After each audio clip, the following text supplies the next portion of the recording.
Good day. This is the making of the John Batchelor Show. My colleague and friend of many years, Jeff Bliss, is here. Jeff Bliss is Pacific Watch.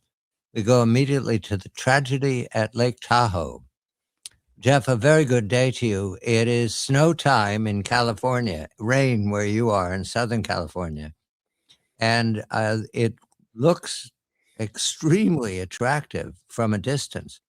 But I understand that what we're dealing with here is unpredictable.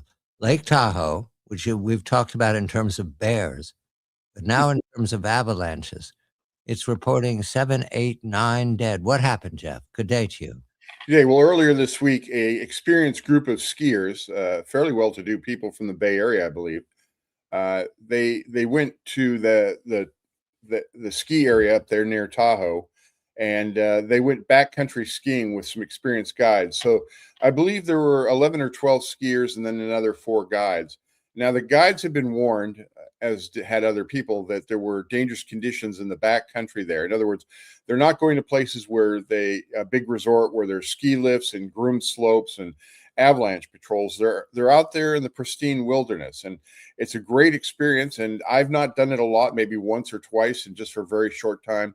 But I'm told that it's just the best part of skiing when you can get out there and they're just you and your friends.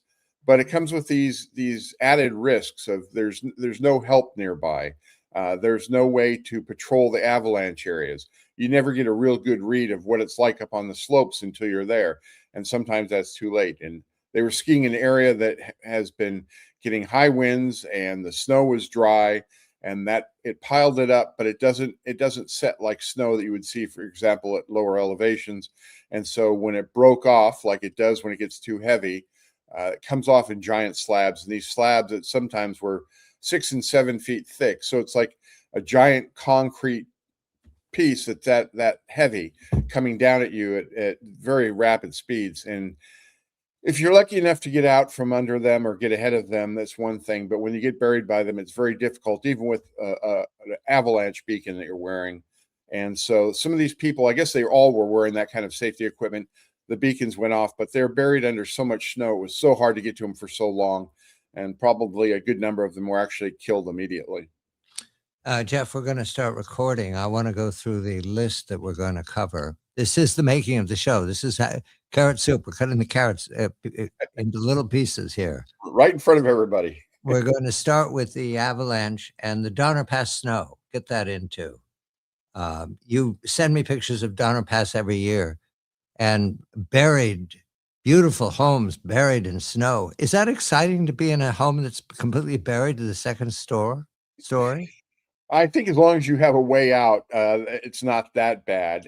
But the problem is sometimes you get smaller houses and cabins up there where they're completely locked in the snow. And if you can't get out, then you're dealing with a whole host of issues, from food and supplies and sanitation to if you need a warming fire, carbon monoxide. So they do get worried about that up there. For the most part, it's exciting to live in those areas and stay in those areas when the snow piles up. I know I'd been up there a number of different times in that area, and it's quite beautiful. It's just gorgeous, but there are so many different risks when you're up in that area in the winter, drifts and avalanches, you name it. So you have to stay on your toes. And Jeff, what kind of snow is it? I know there are like 70 words for snow if we were in Northwest, but we have two kinds here in New England. We have the fluffy stuff early in the winter and the heavy, wet stuff early in the spring. What's up there in Donner Pass? This tends to be the lighter stuff. It's not the wet snow right now that we're dealing with. If you go to the Rockies, you get snow on two sides of the Rockies, and one is typically, more like powder snow. You're talking about Utah and parts of Colorado. But up there, it just seems just right. It's a great mixture. The storms have come in off the Pacific, and it carries the right amount of moisture. But it's been a dry year, so they've been contending with that with the way the snowpack's been setting up. All right, we're going to go Donner Pass, the avalanche, Donner Pass, and then we'll go to Las Vegas. We'll switch sides. We'll go to the desert. Nickel and diming, the robot taxis. Hyundai is going to introduce a robot taxi at the end of the year in Las Vegas. It's going to test Las Vegas. So clearly This is a test ground for interaction between humans and robots.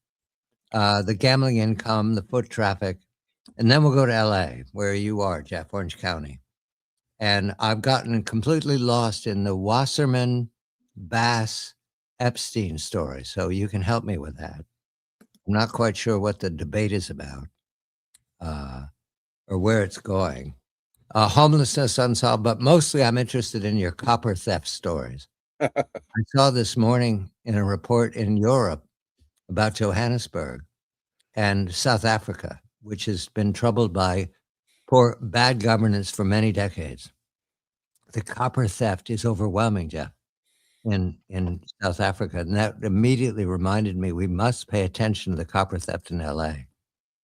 That is, it's maybe one of the tells of deteriorating government. Maybe. Certainly South Africa is fighting it hard now because copper is expensive to replace. And that video you sent me of the copper pile in the where is that abandoned building? Where is that? It's in Los Angeles. It's Wow. in Greater LA. Yeah, it's remarkable that they were able to find that stash, but that's just such a small part of what's been happening. Sure. And it's interesting is the city government has been letting it go on. They haven't really been pursuing it. But now you have large parts of LA neighborhoods that have no power, no street lights. And of course, that invites other problems, as you pointed out with South Africa. But, people were starting to rise up in districts that were very Democrat friendly, saying, wait a minute, we can't live like this. And so the city government, suggested, well, we're going to tax you to replace those lights. And they said, no. We've already paid for this to be done, and you're not taking care of it. You're not protecting us. You're not safeguarding the copper. So there's a new attention being put on these copper thefts. But it's a really widespread practice now. Of course, they enlist oftentimes homeless people to do it for them. They get pennies on whatever dollars come back, and then those go to recycling places. So there's a lot of effort now, they think, there's a lot of attention to be put on, penalizing those people too for recycling the copper. And interesting, in my old hometown here in Southern California, somebody even took to stealing a large bronze plaque. Now it's not copper, but a bronze plaque from a veterans memorial. And that's caused an uproar down here in Orange County. That was turned over to be, recycled. The guy got probably $30 for it. And now the memorial is missing a very large plaque. And, this is the story that's happening in California. But it's not just LA. We're seeing it in Seattle. We're seeing it in Portland. We saw it in Sacramento to the point where it disrupted rapid transit there. It was the tell in South Africa that warned me that we need to pay attention to this story. At first, it feels like vandalism. Now it feels like, Jeff, it's got to be organized crime. It's got to be. Well, it is. And there's talk of the cartels being at the root of that, as they are many problems in LA. Right. They're the source. They hire the kids on the streets who climb those poles. And I saw one video you sent me about you. You looked like he was using hedge clippers on electronics. My God, Jeff. Okay. Yeah, they're not doing it to code, as they say. Okay. And then we'll go to the governor's race, the mayor's race, and Gavin Newsom running away from everything, just way out front. I don't think they can even see his hair. I mean, it's that out front. Okay, here we go. I'll get my click. Ready to make carrot soup. Heating up the stove. We've got 17 and a half minutes, 2 segments. We'll just keep talking. 5. Right. Thanks, Jeff. And then we're going to, it's my hope we go to Milan for a report on the Olympics. Great. But you never know what's going to happen when I start pressing buttons. So if I disappear, I'll be back, Jeff. 5, 4, 3, 2. Okay, looks good. 1. I'm John Batchelor. I welcome Jeff Bliss, his Pacific Watch. Jeff, the tragedy in Lake Tahoe. We've spoken of Tahoe much over these last years, chiefly during the drought and then the fire season that swept down, and always about the bears who take up residence in Tahoe houses over the winter and enjoy themselves buried underneath and raiding fast foods. But now a tragedy Lake Tahoe is also a ski resort. I want to understand this. It's a very large area and an avalanche, but I read that these were experienced skiers. What happened, Jeff? What do we know? Good day to you. Good day, John. So there were probably, I think, 6 women who were all friends, and they would take these trips in the winter, and they hired a backcountry ski guide company. And so those 6 women were lost, who died in the avalanche, as did, I believe, 3 of the ski guides. And it's not unusual to see these types of things. I'm talking about these groups that travel in and around the Tahoe area of the mountains. And the allure is to ski in pristine ski areas where there are absolutely few other people. It's pristine. It's backcountry. It's quiet, and there are huts back there in different places where people can go to rest or even stay if they're injured. And of course, this group did manage to get to some of those places, but it wasn't enough to save them. What happened is it's been a dry snow, so to speak. We get different consistencies with moisture levels. It was a dry snow. The winds had pushed it, but not packed it. And we've had a number of avalanches in the area over the season so far. I think about around 50, but most never touch anyone. They're pretty in back areas that are safe, but you see or hear about them. In this case, though, the backcountry ski guides have been warned about this. The skiers knew about the conditions. There's always a possibility when you're back there. You're not near a resort. There are no ski lifts. You're just taken to these areas and dropped off, sometimes by snowcats, snowmobiles, helicopters. I don't know what the case was this time. And then they ski out of it, and it's gorgeous. I've been up in some areas that are off-piste, as they say, and it's a different kind of experience, but it does come with risks. And in this case, the avalanche, slid, and we're talking an avalanche larger than a football field, and it comes off in slabs that are 6 or 7 feet thick, and there's just really no way to survive that kind of situation unless you're either on top of it or way out in front of it. And Donner Pass. The other news that you've sent me from the snow country is that Donner Pass is experiencing heavy snowfall, so that it eventually closes, and there are tractor trailers parked overnight. Who wants to risk trying to get through the Donner Pass before the snow gets to 3 feet? Who are these people that are out there? I saw in sedans, not the trucks. They seem to be safe. What about the sedans? What are they doing? The sedans are, they'll make the crossing on I-80. That's the highway that goes from west to east, from basically the Sacramento area on up through the foothills and mountains over to Nevada, Lake Tahoe. And so for the casual driver, so to speak, the non-professional, you have chains and you have chain control, and the highway patrol says, yes, you can pass. No, you can't pass. And people get turned away all the time. The truckers are a little tougher. They've got a bigger vehicle. They also use chains. But if you have an accident or several, which they did over these past days, then people get bogged down. And as the weather gets worse, they can't turn the people back, or it makes it very hard to turn the people back. So a lot of people get stuck up there, staying overnight in their cars and their vehicles. But these are typically skiers or people wanting to vacation in Lake Tahoe. You asked before how big Tahoe is. It's large. I mean, it's owned by 2 states, California and Nevada, with several resorts on both sides, including the famous former Squaw Valley. Now, it was there where the Olympics were in '60. It's a massive area with gambling resorts on the Nevada side and a huge lake, one of the largest freshwater lakes in the world. So it's a great draw for skiers and people looking for recreation. I can imagine the day when we're all vehicles are driven by robots. And when the robot is asked to go over the Donner Pass, no way, no way I'm doing this, backing off. Okay. Of course, I want to add the Donner Pass is infamously named after the Donner Party, which were stranded there and then resorted to very extreme measures to stay alive. And it's a story of the West and survival, but it's a very grim one. We come to Southern California, and there's the Los Angeles River. It actually exists. It may be made of concrete, and there may be giant ants hiding inside of it, but it looked to be topping out. Does that ever go over its edges, the borders? It sure does, and it can be quite the hazard. It seems that every year when we have floods, that people are swept away, cars are swept away, all kinds of emergencies. It makes for the top of the news anytime that happens. But that flood control channel was put in there originally, I believe, back in the 20s or 30s, and it's usually fairly dry or just a small stream in it. But times like this, you're glad you had it, or else maybe LA would be underwater.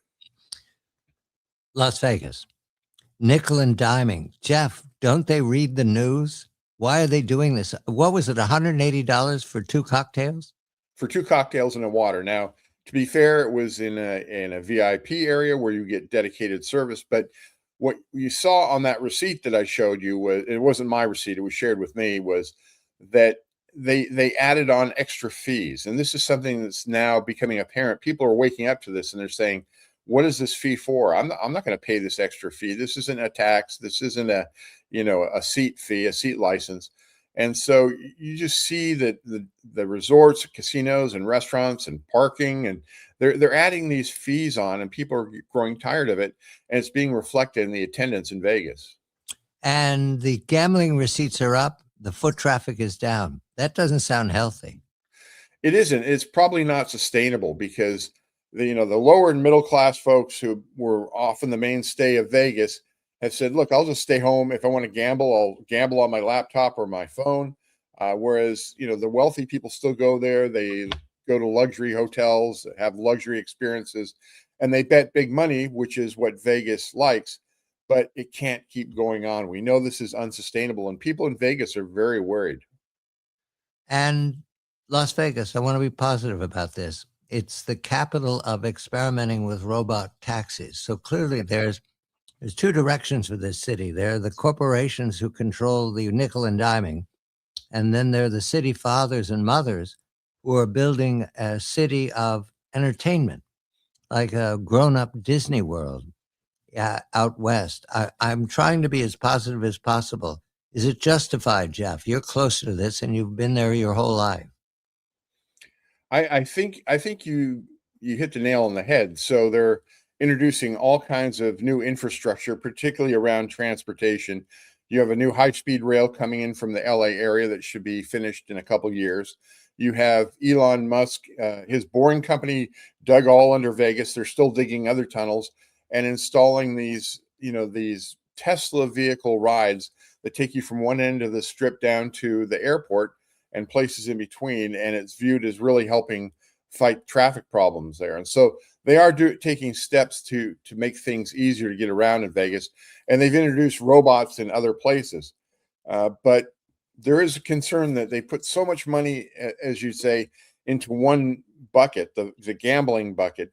And that gambling bucket is being run by people who aren't really concerned about Vegas. And they're not playing their hand very well. Sorry for all the metaphors or puns. They're not playing their hands very well. And so we're seeing that reflected in things like vacancy rates and people who are interested in coming there in the future to experience these things. So it is a concern. Los Angeles, always top of the news. Now I'm confused. There's a man named Wasserman. Mayor Karen Bass has an opinion. And the Epstein files, which have dominated the news here on the East Coast. Wasserman is mentioned, and therefore there's pressure on him to resign a post for the Olympics. Is that a blow to the Olympics? It certainly doesn't make things easy for the Olympics. They were hoping that it would be a smooth, here we go, we've got 2 years, everything's going to run great. But we're having problems with the city, having problems with supporting infrastructure around the city. And now you have this Epstein-related situation where the chairman, Casey Wasserman, has come under fire because of his relationship with Jeffrey Epstein. He's already resigned from his talent agency, which was a big one. He had a number of different artists resign, say, look, I don't want to be part of that agency. And now, because it's been blowing up, and this seems to be getting worse as we go on, you have people falling away from Wasserman, who is one of the pillars of society in LA. People are distancing themselves, not the least of which you pointed out is Karen Bass, the mayor, saying, we don't need this distraction, hand in your resignation. And it's not getting better. All right, now, homelessness not getting better, but a story that we've been watching around the edges thanks to your reporting.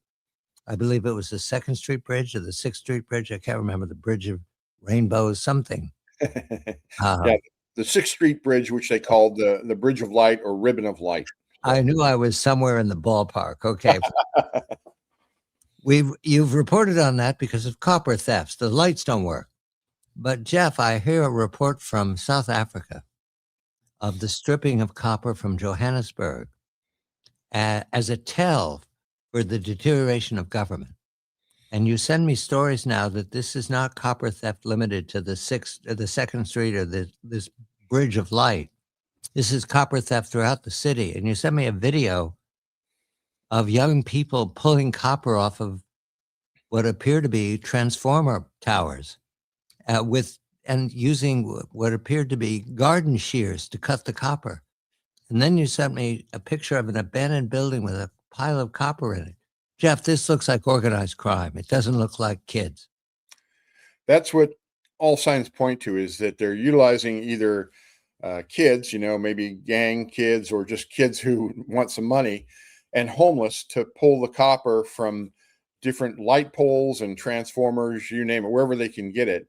And then, take it to a central spot. And from there, it's taken to recycling and they make money from it. And so this has been a big problem.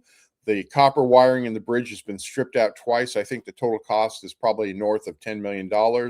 They can't really replace it right now. They don't have a plan to come up with the money or to safeguard it if they do. But it's happening throughout the city, and it's happening in other cities in the West. Sacramento recently had copper wiring pulled out, and that stopped their mass transit system. So this is a problem we see in a lot of big cities in the West, but it's particularly bad in LA. Copper is near an all-time high. That's one of the reasons it's so attractive. Copper is in demand because of the tech centers. We leave Los Angeles and we're heading to the governor's race, the mayor's race, and Gavin Newsom. I can barely see him. He's so far out front. Jeff Bliss is Pacific Watch. I'm John Batchelor. I'm John Batchelor with my colleague and friend Jeff Bliss is Pacific Watch. The governor's race in California. This is, I think, called a jungle primary, in which the two top contenders, no matter their party affiliation, become the finalists for the vote. And Jeff, you sent me a list of the contenders and their percentages in polling. And Jeff, this doesn't look right. There are two Republicans at the top. That's certainly a distortion. What's happened? I think that's the early numbers, and there's the Democrats are having problems in California, even though it's a completely blue state. But the thinking is this will be turned around. And right now, Eric Swalwell, the congressman from California, from the Bay Area, is the top Democratic contender. And he always has a lot of money from behind him because he's a Pelosi boy.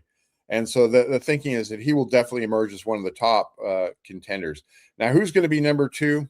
Hard to say. The Republicans are pushing Steve Hilton, the former Fox co-host, and Chad Bianco, who's the sheriff of Riverside, who's very conservative, very tough guy. But I don't see any of the Democrats emerging unless for some reason Katie Porter gets some wind under her wings and gets up there. But right now it looks like Swalwell and somebody from the Republican Party. But Republicans have blown leads before here for sure. And we're not talking about overwhelming. I think you showed me that the leading Republican candidate, Mr. Hilton, is 17%. So, and if you bundle all of the Democrats together, they're well over 50%. So I don't expect anything dramatic to happen. The mayor's race, it looks like it's all Karen Bass all the time, correct?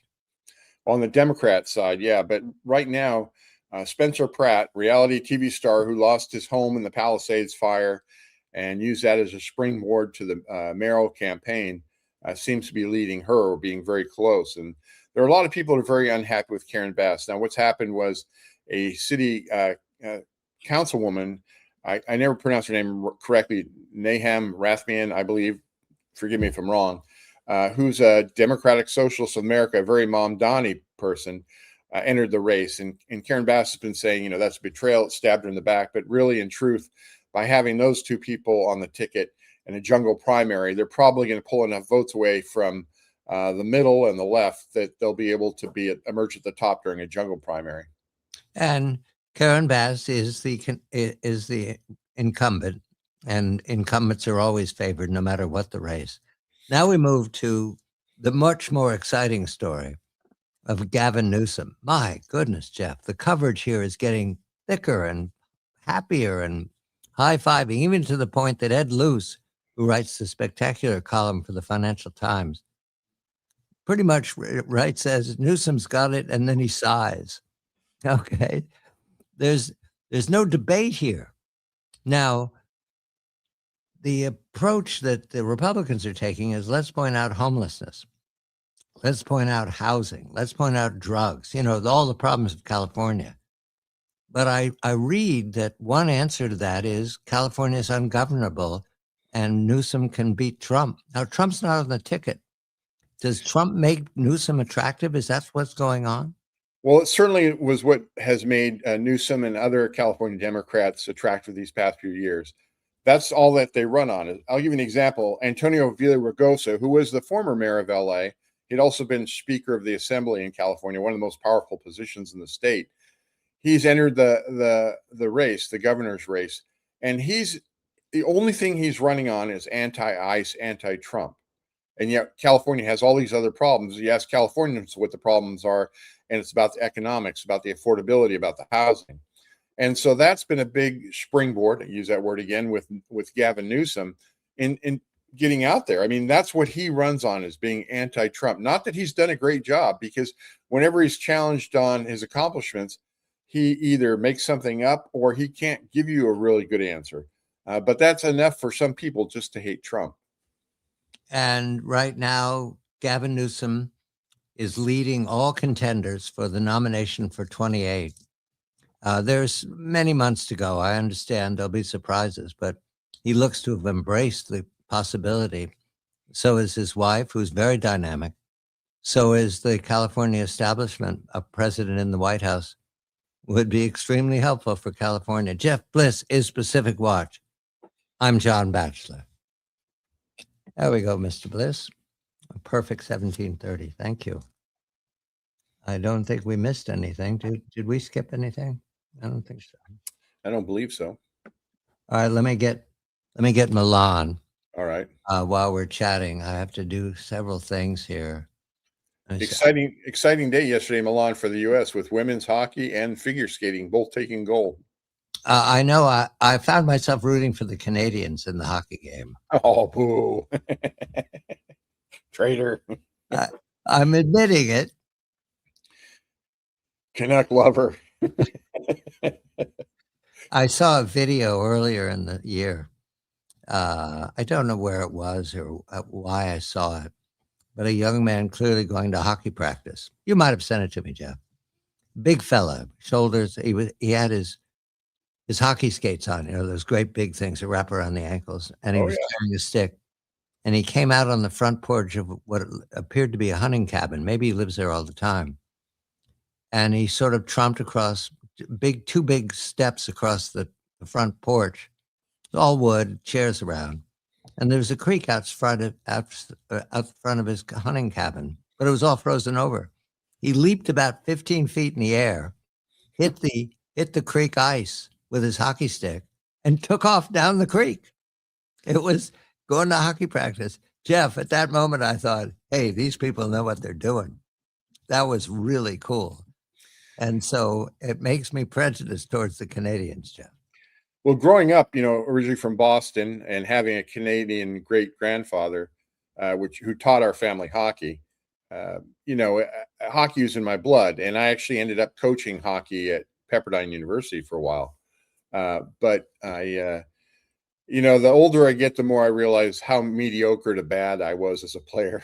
And seeing these players out there, they're so fast, they're so strong, they hit so hard. Jeff, I can't skate. I don't do anything like that. I'm admiring the skill that was in him to do that so casually. Yeah, the things that some of these guys are able to do, when I was playing as a kid, it was kind of a very meathead approach. Skate, stop, get back. Skate, stop, go back. Now it's like I'm watching figure skaters and skiers and hockey players all in one. Very acrobatic, very hard hitting. It's now, sorry, go ahead. My conversation with Conrad Black and my conversation with other Canadian correspondents. Jeff, there's no enmity between the country. Everybody's happy with everybody else. It's one guy who makes remarks, and it turns the fate of the governor of the premiership in Ottawa, turns the fate of negotiations between the two countries. One guy. And so I entertained. I said, there will be a day that guy is gone. Yeah. I don't think they're ready to think about that. Everybody's too upset.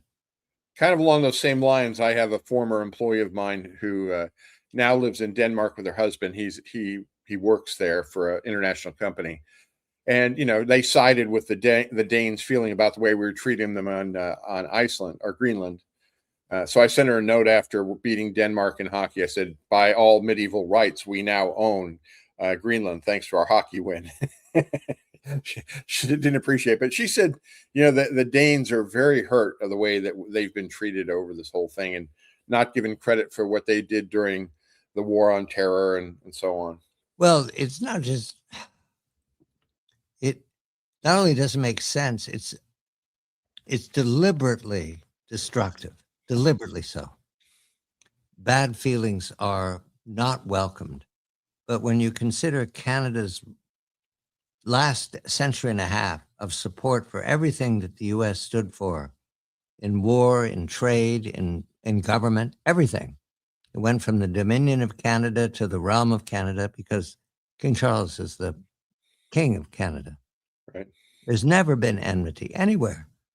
And during the Second War, Canada was a refuge for people who fled Europe, and they opened their doors. They had their own beach on D-Day. I mean, yep. Does the one man who caused this know that? Jeff, this morning I had this speech with myself. I don't think he does. I don't think Juno means a darn thing to him.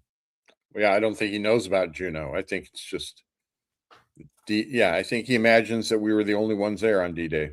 And it's frustrating. I'm waiting for Milan to connect. I did as best I could. I've not been able to watch the Olympics, but you tell me that the ice hockey game yesterday between the women's teams, I love the fact, Jeff, we've come 46 years later, full circle. The men's team beating the Russians. Yeah. And then the Canadian women versus American women. That's 46 years of progress, Jeff. That's what that is. Yeah, we still have the men's competition to wrap up. The men are playing Slovakia in the semifinals, I think today, or certainly soon. And the gold medal round will be on the weekend, I think. But yeah, it could end up being U.S. versus Canada in the men's game, and that will be very hard fought, as it was in the Four Nations Cup last year in the NHL. It came down to the U.S. and Canada. It was blood and guts. Is Canada on the other bracket? Is that Yep. why? Yep. So Canada, has they won their semifinal game yet? No, let's see. I think they play today as well. Olympic hockey schedule. So you have Canada versus the Finns today, just a little bit later this morning, and then you have men, U.S. versus Slovakia this afternoon. Afternoon our time, or their our time? It says our time. And the gold medal event will be held on the 22nd, so in 2 days, on Sunday. And who's Canada playing? Canada is playing Finland, which has always been a bit of a problem for them. It's the Finns cannot be easily dismissed. I think we'll beat Slovakia, not easily, but I think we'll beat them. But it's going to be exciting. I can see the gamblers racing to put more money down after you said that, Jeff. Well, I was talking, speaking of coaching, the guy that was my assistant coach at Pepperdine is from British Columbia, big hockey family. He still plays hockey in the beer leagues in Ohio. And, we were talking about it, and he thinks it's going to be U.S. Canada, and it'll be very tight. And I happen to agree with him. U.S. Canada, and when will that be? This weekend? If we both teams win today, that'll be on Sunday. Canada, U.S. That's the matchup everybody's been predicting and hoping for. It would be a really hard-fought game because what you're looking at is two teams for the first time comprised of NHL players. All right, I'm sent to Milan but he hasn't picked up yet. It's our friend Lorenzo.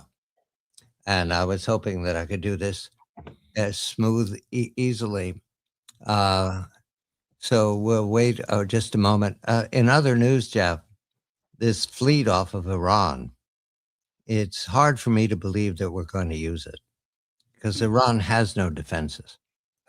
Yeah. We're attacking a defenseless country in the grip of the usual gang, the state within a state that's been cooking for 40 years and that's not leaving. I heard a report this morning, very sophisticated, saying that Iran has calculated, as they do, these are, the enemy gets a vote, Yeah. that they're not going to gain anything at the negotiation table. And therefore, they will accept war and look for advantages in war with the assumption that Americans get distracted and easily exhausted by conflict.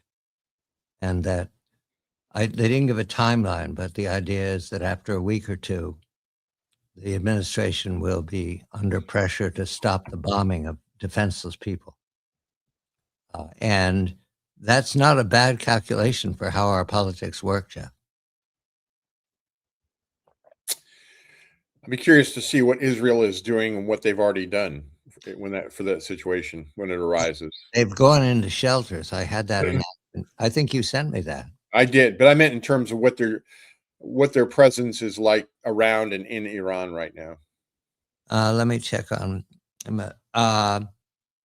I don't have any fresh information on that, but I do have the fact that the fleet is very large. We've now run into the Diego Garcia quandary. Yeah. With the prime minister indicating in headlines yesterday, I haven't seen any follow-up today yet, that Britain will not permit us to use Diego Garcia. How did you read that?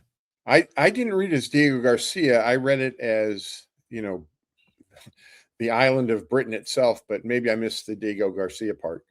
And I know that Trump, my understanding, snapped back and said, "Oh, we're going to use it no matter what."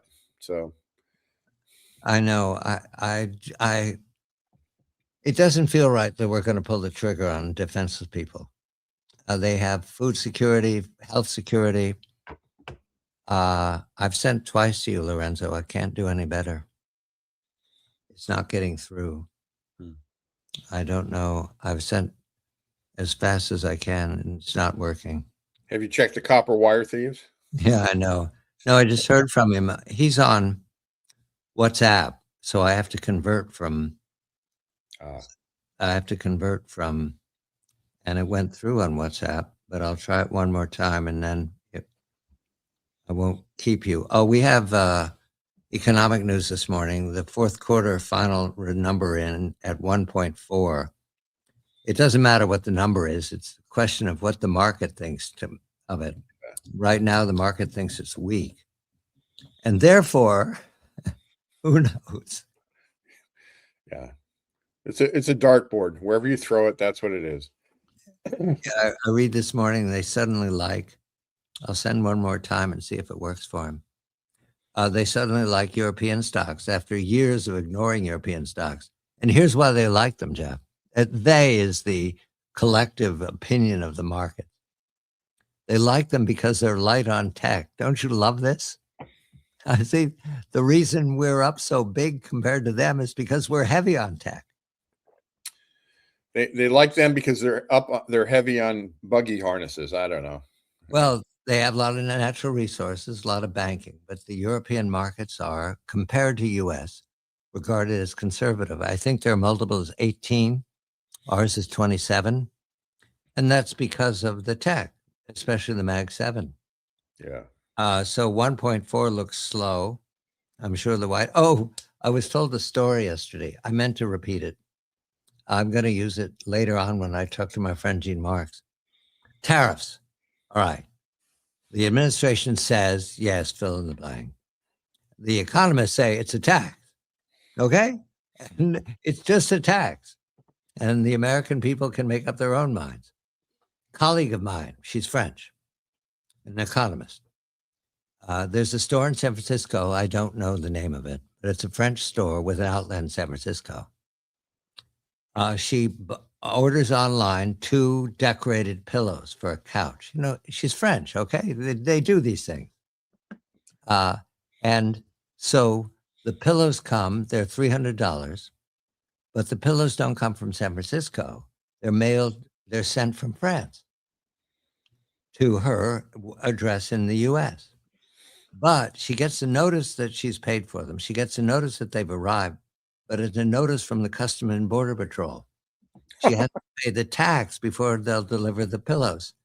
Now, remember, this is a $300 item. The tax is $210. That's the tariff. 210. She had no idea. Nobody had told her that, I was going to pay a tariff. Jeff, they're pillows. What? Now, that's a random experience. Maybe it goes away, maybe it doesn't. But it tells me something's wrong, Jeff. That's well. Who knew that the French pillow industry had really incurred the wrath of Trump, right? Well, what is that? What did they do? He doesn't like Macron? He's too short or something? 200 and they're pillows that you can buy in San Francisco. It's just because she ordered them online, they shipped them from France. Can we figure this? There is anecdote to the effect that sometimes there is a tariff, sometimes there isn't. In other words, Customs and Border Patrol is overwhelmed with the arbitrariness of it all. Now we're awaiting the Supreme Court. Maybe that'll resolve the whole thing by sweeping aside the rationalization to begin with. Well, I know my wife's company, which gets a number of the parts for their equipment from China. They've gone back and forth as to, are we going to charge more or not charge? What's this going to do to already shrinking margin? Are we going to lay off people? They've already curtailed travel for the sales team. So, it's made a dent in their business. And the tariffs have. Yeah. Well, we're going to have the full report eventually. I was told that the administration was so upset by a report from the New York Fed that said the obvious. 90% of the tariffs are being paid for by American people. Jeff, why is that surprising to the White House? It's basic economics. You want to maintain your profit, so somebody has to pay it. Right. And so Kevin Hassett, who's at the White House, I think he's the head of the board of economic advisors, goes on air making threats at the New York Fed, saying that the people who did this calculation must be disciplined. Yeah, I saw that, and he thought it needed to be rewritten. Yeah. What? All right, I've tried every means I can. Let me try one more time. Hey, and sorry about our guy that was in Italy and Milan and then London.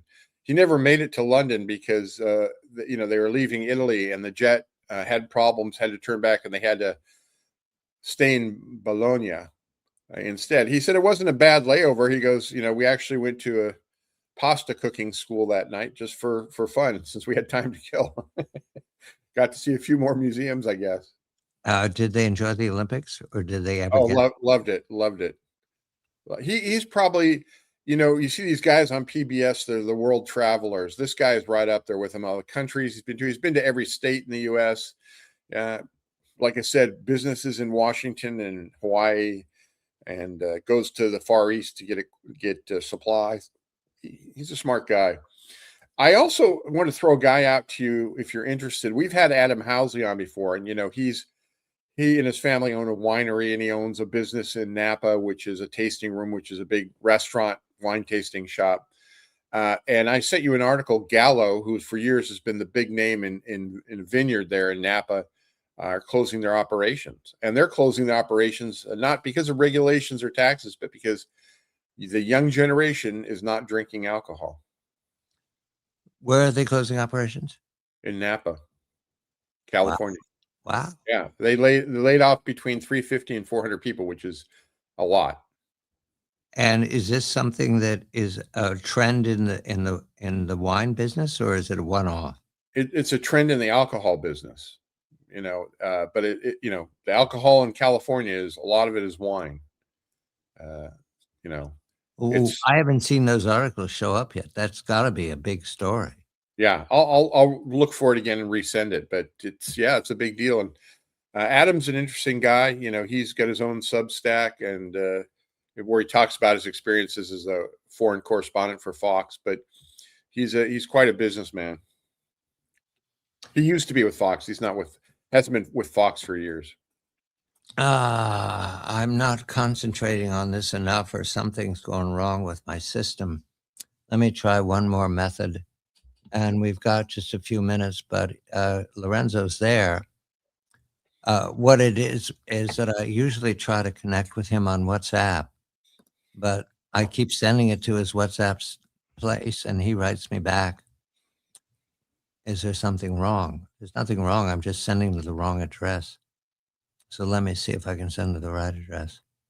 The making of carrot soup requires me to get the flame going here. Okay, here's the link. All right, find more detail. All right, there's the link. All right, I will try one more time, Jeff. All right. If this works. All right, he keeps writing me on the wrong email, so I've got to find out why he's not getting. All right, here, we try this. Now, there, one more time.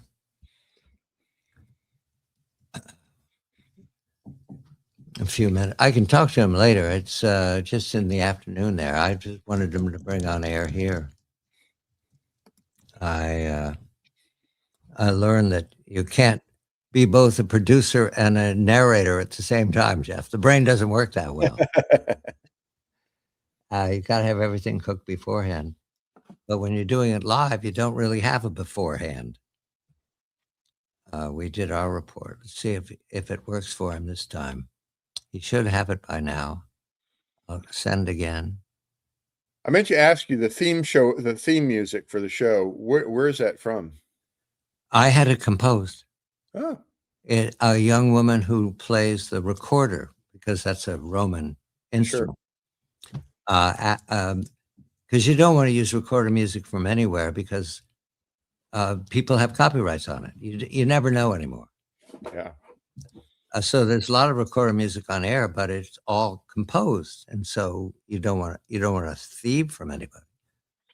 So I asked for a theme that was suggestive of Roman music, and that's what she gave out. That's what I thought. I thought it was designed to fit with your backdrop there. Well, it was originally for Londinium, but I've fallen in love with it. I like the whole idea. It's about as far you can get from rock and rap as you can imagine. And she composed the entrance and the exit. Let's see if any of this got through. One more time. I've resent it 3 times. Talking about the complexities of recorded music, there's an account I follow online, and the woman who runs it, she's married to a very famous musician, singer-songwriter named Stephen Bishop. I don't know if you remember him, but he's not only had his own hits, but he's written for a lot of big people. I think Streisand and on and on. I remember the name. This is from the 70s, 80s. I don't remember 70s and 80s were primarily his big years. He's just recorded another album, but she acts as his manager, lawyer, you name it, and she's so well versed in entertainment, copyright, contract law, and so she does these Instagram hits every day where she talks about various aspects of music rights and usage rights and all that. I never knew it was so complicated. It is crazy, all the different things you might have to pay for to use a song, and paying in perpetuity and royalties and fees. It's crazy. I know they have a one strong union, Jeff. Yeah. And they've got an enforcement mechanism.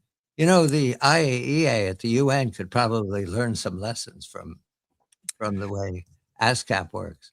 Yeah, isn't it amazing that if you have Costco where you live, right? Yeah. If you try to get into Costco without your ID card, you're tossed on your butt. And I always thought if they had these people working the borders, we'd be okay right now. And as you point out, like, an agency like BMI or ASCAP or whoever is maintaining the music rights, yeah, if they ran some of these agencies we had, Atomic Energy, and on, I think we'd be in a better place. It's always these, the private sector does better at what the public sector should be better at. Imagine the end of Butch Cassidy and the Sundance Kid. If if Sundance asked Butch, do you see LaFours out there anywhere? He said, nope, don't see him anywhere. Oh, I thought we were in trouble. The end of Butch Cassidy and the Sundance. Well, the question should be, do you see ASCAP out there anywhere? No, don't see ASCAP. Ready, fire. A horde of lawyers falling upon them. They'd never escape. Putin would know we were serious if instead of Kushner showing up at the negotiation, it would be ASCAP sitting at the table with their bank of lawyers. Exactly. The Kremlin could then deal with the fact that it doesn't have a future. So that would be it. Now, I admire ASCAP's ability to enforce, because that would be very easy for people to take advantage of musicians forever. And I acknowledge the genius of it. I don't understand how in the era before AI, how nothing got past them anyway. Well, they had quite an army of auditors out there, including people who would go to bars and restaurants and other places that play recorded music. And if they were playing recorded music and they did not have a license, then they would, slap a penalty on them. And I don't think they ever lost a case, really. It was pretty formidable. I think I was working in a bar in college.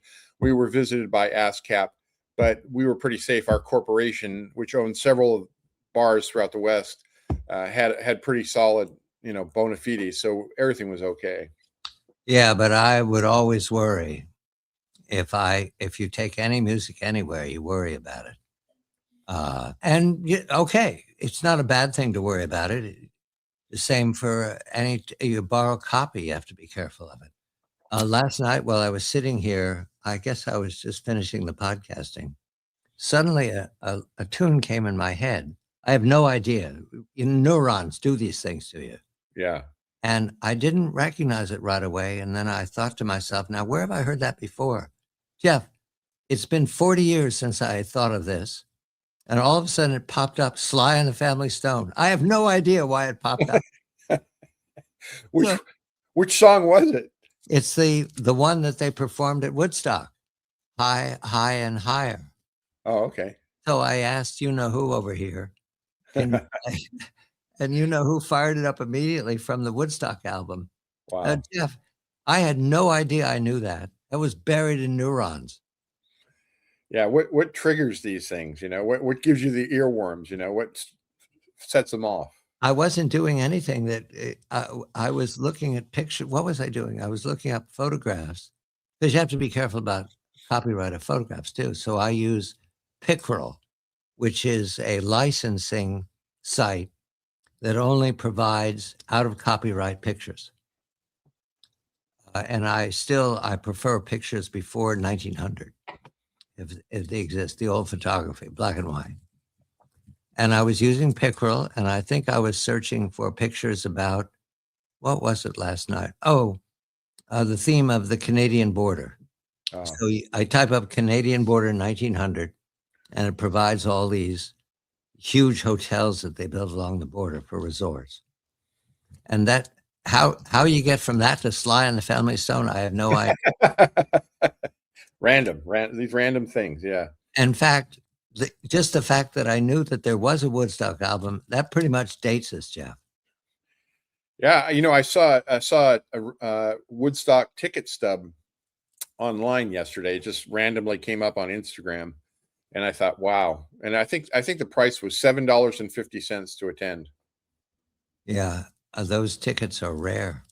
You can't even buy a Diet Coke for that much at a concert these days. Once, I think I remember somebody telling me that the time estimate for a number of young people at the Woodstock was 500,000, but after 50 years, it's apparently 17 billion. That's how many people were there, according to testimony of people. If somebody wasn't born until 1968 or 69, the chances they were at Woodstock is zero. Yeah. But apparently, it's still a thing to claim. We're not getting through to Milan. I regret, Jeff. So I want to thank you for a Pacific Watch report. And I'll say I thank everybody for listening as we've been trying to get through to Milan. I have no idea. There must be some blockage somewhere. I've sent on the email. I've sent on WhatsApp. I see now he's trying to call me, but I can't take the phone call. So I'll call him back and find out what his report is. Later on in the day, I can still catch up because they're 6 hours ahead of us. Thank you, Mr. Bliss. Good to see you, John. This is the making of the John Batchelor Show with Pacific Watch himself. And Carrot Soup is now done for the day. Thank you for listening and watching. Here comes the music.